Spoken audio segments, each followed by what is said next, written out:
Oke, ini chapter pertama kita untuk part yang pertama. Jadi akan saya pecah dalam mungkin 2-3 part ya, berbicara tentang ruang lingkup dalam perilaku organisasi ya.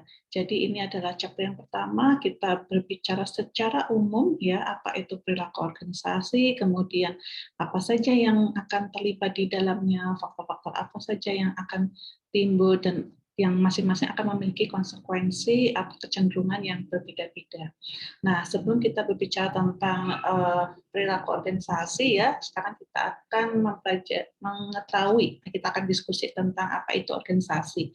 Yang mana saya yakin teman-teman sudah banyak yang mendengar istilah organisasi ya, sudah sering terdengar ada sebutan organisasi sekolah, organisasi di kampung halamannya masing-masing, atau teman-teman juga malah sudah jadi praktisi di organisasi ya, jadi anggota organisasi remaja masjid ya, atau pernah terlibat di OSIS, atau sekarang di kampus juga terlibat di organisasi kampus.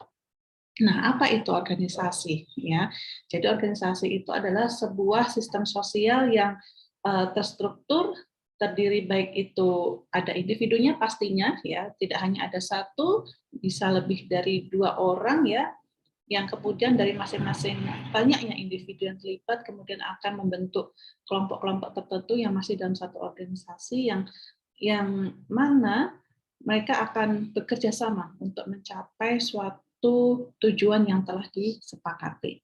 Ya. Nah, untuk tambahan ada behavior ya, perilaku organisasi. Jadi sebenarnya di organisasi yang berperilaku siapa? Ya manusianya sebenarnya ya, orang-orang yang terlibat di dalam organisasinya masing-masing ya. Jadi di sini kita juga mempelajari ya, di sini perilaku organisasi adalah ruang lingkup ya, yang mana di situ ada berbicara tentang begitu banyak aspek yang terlibat di dalam keperilakuan di organisasi yang kemudian di setting ya sedemikian hingga dengan berbagai macam metode tertentu ya. Jadi perilaku organisasi itu adalah sebuah ilmu pengetahuan yang untuk tentang apa? Tentang ya berbagai macam aspek keperilakuan yang terlibat dalam organisasi. Karakteristik dalam perilaku organisasi itu apa saja ya? Jadi di sini atau kita sering sebut OB ya, organizational behavior, yang diterapkan dengan berbagai macam tadi ya, metode yang saintifik, yang bisa dibuktikan secara empiris, kemudian dapat dipraktikkan ya untuk penyelesaian masalah-masalah yang ada di organisasi atau secara manajerial. Kemudian OB ini fokus pada 3 level. Ya, tadi Bu Andi sudah sampaikan bahwa di organisasi yang berperilaku siapa? Ya, pada dasarnya adalah manusianya yang terlibat di dalam.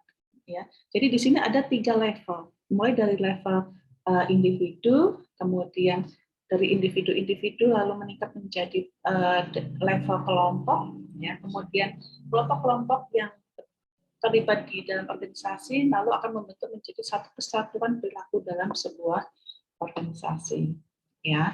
Dan yang pastinya karakteristik dari ilmu yang kita pelajari di sini akan melibatkan multidisiplin ya. Ilmu yang terlibat akan banyak ya. Dan di sini OB juga akan berupaya bagaimana sih untuk bisa mendapatkan perilaku atau hal-hal yang bisa dikembangkan dalam organisasi secara efektif sebagai upaya bagaimana sih untuk meningkatkan kehidupan dalam bekerja ya, kehidupan dalam berorganisasi, kehidupan pada saat kita bekerja ya. Jadi ini yang coba kita pelajari dan coba nanti teman-teman bisa terapkan dalam organisasi masing-masing gitu ya. Nah, teman-teman juga perlu mengetahui bahwa tadi selain perilaku organisasi itu dipengaruhi oleh banyak faktor, ya termasuk di sini yang nantinya akan menimbulkan konsekuensi atau dalam hal perilaku organisasi yang berbeda-beda. Ya. Nah, apa saja itu variabel-variabel yang dapat mempengaruhi perilaku organisasi adalah ownership ya atau kepemilikan dari satu orang atau ada beberapa pemilik dalam satu organisasi, itu juga akan memiliki kecenderungan yang berbeda ya. Yang ini ada pemilik tunggal, kemudian misalkan berbeda dengan organisasi yang sudah levelnya besar, di situ ada semacam yayasan. Yayasan pun juga macam-macam ya, ada yayasan keluarga, ada yayasan yang di situ terlibat pemilik modal yang orang yang berbeda-beda, itu juga akan memiliki kecenderungan yang berbeda-beda. Ya, belum lagi kalau organisasinya sudah larinya ke go public. Ya, jadi stockholder atau para pemilik sahamnya, pemodalnya juga akan memiliki kecenderungan yang berbeda-beda juga. Kemudian size ukuran ya. Tidak menjadi suatu kepastian bahwa organisasi yang size-nya kecil itu akan lebih mudah dibandingkan organisasi dengan size yang besar. Size di sini maksudnya bisa saja keterlibatan orang-orang yang ada di dalamnya, keterlibatan dalam hal modal, ya, atau keterlibatan dalam hal aspek-aspek atau proses bisnis apa saja sih yang terlibat di dalam organisasi, itu yang mempengaruhi size. Yang mana itu juga akan mempengaruhi perilaku organisasi. Kemudian objektif, ya, tujuan sudah jelas. Ya, tujuannya ingin misalkan suatu organisasi ingin mencapai keunggulan atau keuntungan untuk yang lokal dengan yang tingkat levelnya nasional ataupun global, itu tentu akan memiliki keperilakuan yang berbeda. Ya, kemudian work atau pekerjaan, tentu saja ada beragam pekerjaan yang terlibat di satu organisasi dengan organisasi yang lain juga tidak mesti sama, ya, bisa saja sangat berbeda malahan, apalagi dengan industri di mana perusahaan itu atau organisasi itu bergerak, itu akan memiliki variasi pekerjaan, ya, siapa yang kita harus menghandle siapa, ya, kalau berbicara soal customer siapa yang kita handle, kemudian kalau berbicara tentang deskripsi kerja itu juga terkait dengan peralatan apa saja yang terlibat pada saat kita bekerja, kita kan berbeda-beda, ya, sehingga apakah misalkan suatu organisasi itu atau pabrik, ya, satu pabrik itu lebih banyak menggunakan padat karya, menggunakan banyak tenaga manusianya, apakah yang padat teknologi, ya, itu juga akan memiliki kecenderungan yang berbeda-beda. Kemudian people, orang, sudah jelas, ya, jadi ini juga akan relate di antara people dengan work-nya, dengan objektif, dengan size dan ownership, di mana orang-orang ini yang akan menjadi salah satu kunci juga bagaimana untuk berperilaku secara individual. Ya, secara individual, kemudian manakala kita sudah istilah kata itu apa ya, berkhidmat untuk mengabdi atau untuk bekerja dalam satu organisasi, maka ada satu kesempatan people, ya, secara individu ini bergabung menjadi satu kelompok, ya, atau dalam organisasi itu teman-teman biasa mengetahui pembagian dalam bentuk departemen, ya, departemen atau divisi atau penyebutan bagian-bagian lainnya. Yang intinya itu menunjukkan satu kelompok orang tertentu untuk mengerjakan satu pekerjaan yang memang sudah dibedakan antara satu kelompok atau satu divisi dengan divisi kelompok departemen yang lainnya. Ya, oke, ya, ini mempengaruhi organisasi. Kemudian, nah, dalam upaya kita mempelajari OB, ya, tentu teman-teman juga akan dihadapkan dengan banyaknya permasalahan, ya, banyaknya permasalahan yang bisa saja timbul dalam organisasi masing-masing, ya, di mana yang biasanya menjadi hal yang praktis, ya, dalam penanganan organisasi adalah bagaimana sih, ya, how can tools bisa to enhance people job performance, ya. Yang biasanya praktik yang sering dipertanyakan adalah bagaimana sih kita bisa mendukung orang-orang yang terlibat dalam organisasi dalam pencapaian kinerja. Ya, jadi kinerja itu tidak hanya sekedar pekerjaannya sudah selesai sampai tercapai target, tapi ditarik mundur nih secara keperilakuannya, ya, apa yang bisa mendukung dia agar bisa mencapai kinerja yang baik, seperti itu. Kemudian how may job be designed, ya. Nah, bagaimana pekerjaan itu bisa didesain sehingga orang bekerja di situ tidak hanya sekedar apa ya sudah pekerjaan saya sudah selesai lalu kita tunggu setiap bulan atau setiap periode tertentu untuk menerima gaji, tapi juga untuk meningkatkan bagaimana feeling of satisfaction, bagaimana untuk karyawan kita itu merasa puas dengan pekerjaannya. Ya, mereka merasa puas dengan pekerjaannya, selain itu juga puas dengan lingkungan kerjanya, puas dengan pimpinannya, ya, atau puas dengan koleganya dalam hal pekerjaan. Ya. Kemudian yang seringkali menjadi problem, ya, yang praktis adalah under what condition, dalam situasi seperti apa, kondisi seperti apa, sehingga yang bisa memposisikan individu ataupun kelompok untuk bisa membuat keputusan yang tepat. Ya, ini juga perlu dipertimbangkan. Kita tidak bisa dalam satu organisasi itu tidak bisa merasa cukup dengan kita mendapatkan hasil rekrutan, ya, misalkan ada rekrutmen dan seleksi itu kita dapat orang-orang yang the best pada saat itu. Ya, itu sudah sesuai dengan persyaratan, sudah sesuai dengan posisi yang ingin diisi itu seperti apa. Tetapi itu kan baru dari satu pintu. Tapi bagaimana sepanjang dia sudah masuk ke organisasi kita, lalu dia bekerja sampai kalau bisa sampai akhir gitu ya, sampai pensiun, dia memang senantiasa diposisikan dalam kondisi yang sesuai, ya, yang sesuai sehingga para individu ini dan organisasi ini mampu membuat satu keputusan yang tepat, ya, baik itu secara individu maupun secara kelompok. Kemudian what can be done, ya, apa yang bisa dikerjakan untuk mengimprove komunikasi dalam organisasi, ya, secara berkualitas. Nah, ini yang seringkali menjadi pertanyaan. Ya, karena komunikasi bisa macam-macam, bisa komunikasi searah, apakah cukup? Ataukah bisa komunikasi dua arah, ya? Ataukah bisa saja komunikasi searah, tidak mesti searah itu lebih buruk daripada komunikasi dua arah. Nah, kita cari mana yang paling sesuai, ya, karena industri, organisasi dan mungkin sifat pekerjaannya juga akan berbeda-beda, gitu ya. Pilihannya tidak ada yang the best, tapi mana yang kira-kira akan sesuai menjadi satu pilihan.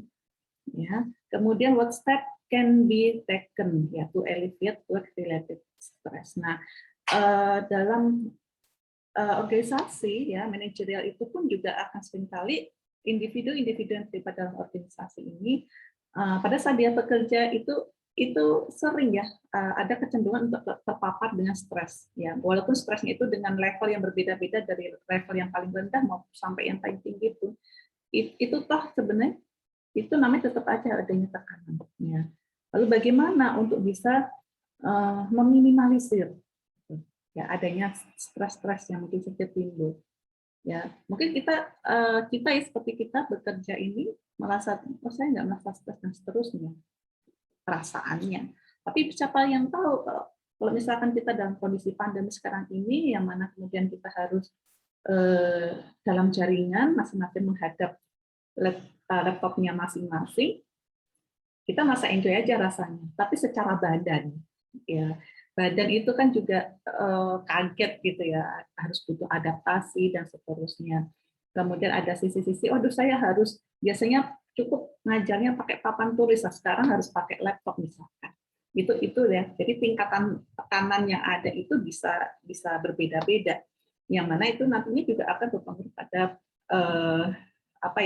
yang tujuannya bagaimana stres ini bisa dikelola, yang arahannya adalah bagaimana akhirnya masing-masing dari kita, masing-masing dari individu di organisasi dapat bekerja, dapat berperilaku, dapat bekerja dengan sesuai dengan harapan.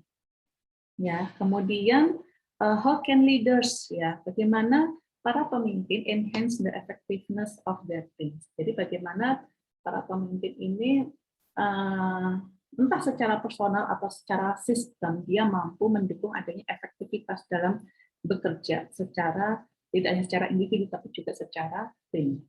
Ya.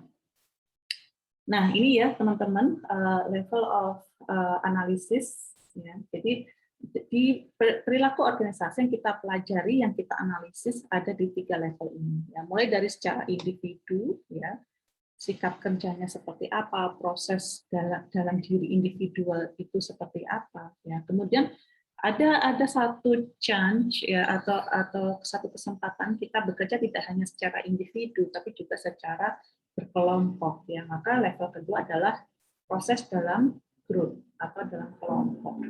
Ya. Jadi masing-masing individu kata-kata mempunyai pekerjaan yang berbeda-beda, tapi dipastikan dalam satu organisasi itu harus mempunyai keterkaitan antara satu pekerjaan atau satu individu dengan individu yang lain dalam artian pekerjaan yang kita bicarakan di sini. Nah, maka biasanya yang paling dominan adalah masalah komunikasi.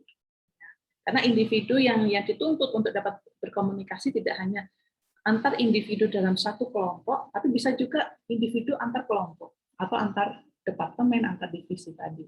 Ya. Nah, kemudian nanti pada akhirnya akan berkembang dan bentuk apa? Secara sistem terstruktur di proses organisasi. Ya. Jadi ini yang akan teman-teman pelajari secara bertahap dengan kurang lebih 15-16 chapter yang nanti akan kita awali proses yang individual, begitu. Ya. Nah ini tadi ada karakteristik dalam mempelajari OB ini ada akar multidisiplinarinya tuh banyak ya teman-teman. Jadi berkaitan dengan disiplin ilmu di bidang psikologi, sosiologi, ya, antropologi, political science, economic dan manajemen science. Ya. Dan ini di sini sudah ada keterangan ya beberapa. Ini ngefeknya kemana nih? Chapter 2, chapter 3 dan seterusnya. Di sini akan kuat sekali disiplin ilmu dalam hal dari ilmu psikologinya. Ya, yang sosiologi itu kuat dalam hal apa? Oh, chapter 8, chapter 9 ya, karena sosiologi kan yang biasanya membicara tentang ilmu-ilmu yang bersifat sosial. Ya, jadi levelnya sudah berbeda, levelnya sudah level antar individu atau dalam kelompok. Jadi ada dinamika dalam kelompok, bagaimana kita bersosialisasi dan bagaimana untuk dapat berkomunikasi dengan tepat, ya, dan lain sebagainya. Ya. Jadi kalau masih dalam tahapan level individu, mungkin kita masih kuat bauran dari disiplin ilmu psikologi, ya, dan seterusnya. Nanti akan kita pelajari setahap demi tahap pada chapter-chapter berikutnya. Ya, intinya teman-teman sudah tahu ya. Jadi pada saat kita belajar OB perilaku organisasi, ini disiplin ilmunya. Ya, ada banyak sekali baurannya. Nah, yang paling populer mungkin ya untuk mengawali dalam mempelajari perilaku organisasi, seringkali teman-teman akan mendengar istilah teori X dan teori Y. Ya, apa beda keduanya? Ya, jadi misalkan untuk teori X ini dianggap sebagai bentuk pendekatan yang tradisional, ya, di mana di sini adalah suatu pendekatan yang secara filosofis mensugestikan bahwa atau berpendapat bahwa sebagian besar orang-orang itu adalah lazy, ya, pemalas, ya, and irresponsible, tidak dapat bertanggung jawab, ya, dan hanya akan ya bekerja keras ketika apa? Ketika only when forced to do so, hanya pada saat ada sesuatu yang memaksa mereka, ya, atau misalkan dia hanya akan mau bekerja pada saat ada bosnya, ada pimpinannya. Ya, kalau nggak ada, males deh. Ya, kita udah kembali lagi ke wujud semula. Nah, itu satu pandangan atau suatu pendekatan yang tradisional, teori X. Ya. Nah, maka pada teori X ini memiliki beberapa orientasi atau asumsi, apa distrusting, tidak dapat dipercaya secara umum, lazy, males gitu ya. Low disinterested, nggak ada ketertarikan, ya. Work when push, ya, hanya bekerja pada saat ditekan. Ya, barangkali pendekatan yang teori X ini barangkali ini juga menjadi satu pendekatan mungkin pada masa-masa penjajahan itu ya, kan ini menjadi satu alasan mereka. Oh, orang itu ya di masa jajahannya itu kerja itu ya harus dipus, harus diawasi, harus ditakut-takuti, harus dipecuti dan seterusnya. Ini semacam pembenaran gitu, ya, kalau pada masa itu barangkali. Ya, walaupun saya yakin pada masa kalau ada istilah penjajah itu pasti ada yang merasa kuat lalu berupaya untuk menindas yang lemah ya. Tapi barangkali teori X ini menjadi satu pembenaran bagi perilaku para penjajah gitu ya, dimanapun berada gitu. Nah, kemudian ada pendekatan yang modern nih, teori Y, ya, modern approach, yang mana merupakan suatu pandangan, suatu filosofi yang mensugestikan bahwa siapapun dia, siapapun individu itu, ya, sepanjang dan under the right circumstance, ya, sepanjang dia berada di bawah lingkungan yang tepat, ya, right circumstance, maka people are fully capable, maka orang-orang itu pada akhirnya bisa merasa terdukung dan akhirnya bisa memaksimalkan produktivitas kerja mereka, dan mereka pada akhirnya akan menerima kok tanggung jawab mereka pada saat mereka bekerja. Ya, jadi terlepas siapapun orangnya, ya, tapi dengan lingkungan yang tepat, dengan pengkondisian, dengan sistem yang tepat, maka bisa kok orang-orang ini terkontrol dengan lebih baik, ya, terkontrol dan bisa memberikan luaran yang lebih baik. Ya, sehingga di sini juga teorinya akan memiliki orientasi asumsi yang berbeda dibandingkan teori X, di mana adanya penerimaan, adanya upaya-upaya untuk menjadi lebih baik, ya, SDM yang lebih baik. Kemudian juga ada asumsi bahwa sebenarnya orang-orang itu juga butuh akan achievement, akan prestasi, dan mereka juga sebenarnya juga merasa tidak hanya merasa dibutuhkan oleh tanggung jawab itu, tapi mereka pun juga butuh untuk menjadi sandaran. Oh, saya tuh keberadaan saya itu memang berarti loh. Kalau nggak ada saya, siapa lagi gitu loh. Kemudian ya memiliki ketertarikan yang tinggi karena merasa wah ini tanggung jawab saya, maka pada awalnya saya nggak bisa, tapi harus bisa nih gitu, harus yang awalnya nggak bisa jadi harus belajar nih. Nah itu berarti very interested. Ya ini menjadi satu asumsi berikutnya. Kemudian work when appropriately trained and recognized, dan individu-individu dan organisasi dia pada akhirnya bisa mengeluarkan behavior luaran dalam bekerja itu dia dapat bekerja manakala dia memang sudah terlatih sehingga bisa untuk dapat bekerja lebih produktif dan menerima tanggung jawab mereka gitu ya. Oke, pertanyaan berikutnya adalah mengapa perilaku organisasi itu penting ya. Jadi ini ada beberapa poin bisa teman-teman baca. Yang pertama adalah maunya company ya, perusahaan itu di mana dia menginginkan para pimpinannya termasuk manajer untuk dapat melakukan penilaian yang secara tepat terhadap anak buahnya ya. Dengan cara apa? Dengan cara lower cost ya, biaya yang lebih murah, tapi bagaimana sih biar bisa menghadirkan produktivitas yang lebih baik ya. Itu satu tingkat, satu kepentingan ya. Kemudian people who are satisfied ya, orang-orang yang merasa puas dengan bagaimana cara dia akan di-treatment, dia diperlakukan pada saat mereka bekerja, itu kecenderungannya apa? Kecenderungannya akan lebih pleasant, lebih merasa senang untuk bekerja sama dan less likely to quit. Artinya adalah saking senangnya mereka dengan pekerjaannya atau dengan organisasinya, mereka pun juga rasa untuk keluar dari pekerjaannya itu juga akan semakin sedikit terminimalisir. Ya. Kemudian kenapa kita perlu belajar tentang perilaku organisasi? Karena people who are trained, orang yang dapat people yang dilatih untuk bekerja sama, ya memang terlatih untuk bekerja sama, itu kecenderungannya akan lebih bahagia, lebih senang dan lebih produktif, gitu. Ya daripada dia apa-apa harus kerja sendirian. Jadi memang harus mempelajari bagaimana pada orang ini kan mempunyai otak, mempunyai kepala dengan isian dan latar belakang yang berbeda-beda, maka harus dilatih itu, harus dikondisikan agar mereka bisa bekerja sama dengan baik. Tidak hanya sekedar memberikan luaran yang baik, tapi juga memang tensi, kondisi atau aura ya, vibe gitu ya antar individu ini juga lebih pas lah ya, lebih menyenangkan.